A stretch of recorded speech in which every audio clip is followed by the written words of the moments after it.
નમસ્કાર। શું આપ સૌને એ વાતનો ખ્યાલ છે કે કુંડળીમાં કયા યોગોને આધારિત જાતક જગવિખ્યાત બનતો હોય છે અને ખૂબ જ પ્રસિદ્ધિ પામતો હોય છે? જો આપને આ વાતનો ખ્યાલ હોય, ખબર હોય તો મને કમેન્ટ બોક્સમાં લખવા વિનંતી। હવે આપણે એમાં જોઈશું કે કયા યોગો, કયા ગ્રહોને આધારિત જાતક જગવિખ્યાત બનતો હોય છે।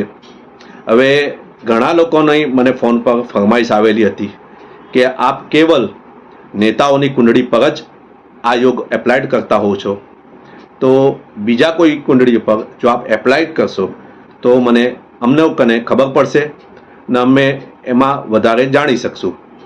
તો આજે હું એક એવા એક્ટરની કુંડળી લઈને આપની સમક્ષ હાજર થવાનો છું જે એકદમ દિલ્હી કા છોરા તરીકે ઓળખાતો હતો અને આજે એ બોલિવૂડના બાદશાહ તરીકે ઓળખાય છે। તો આપણે આજે કુંડળી વિશ્લેષણ કરશું શાહરૂખ ખાનની કુંડળીનું। હવે એમાં આપણે જોઈશું તો કે જે શાહરૂખ ખાનની કુંડળી છે એ તુલા લગ્નની કુંડળી છે અને લગ્નેશ સ્વયં ત્રીજા સ્થાનમાં ગુરુની રાશિ એટલે કે ધન રાશિમાં બિરાજમાન છે અને શુક્રની જે પૂર્ણ દ્રષ્ટિ છે એ ગુરુ પર પડે છે। હવે આપને એ વાતનો ખ્યાલ હશે કે લગ્નેશની જ્યારે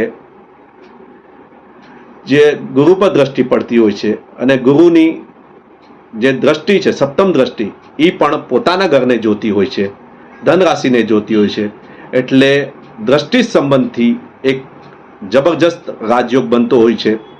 અહીં જે ગુરુ છે એ તૃતીયેશ બી છે અને ષષ્ઠેશ બી છે।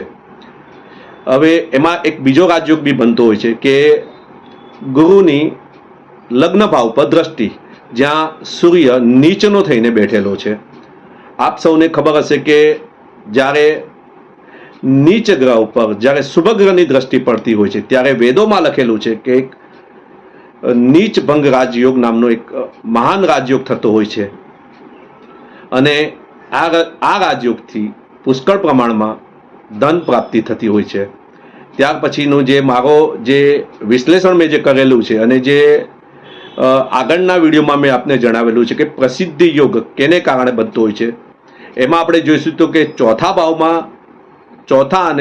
ભાવનો સ્વામી શનિ છે અને પાંચમા ભાવનો બી માલિક શનિ છે। આ શનિ પર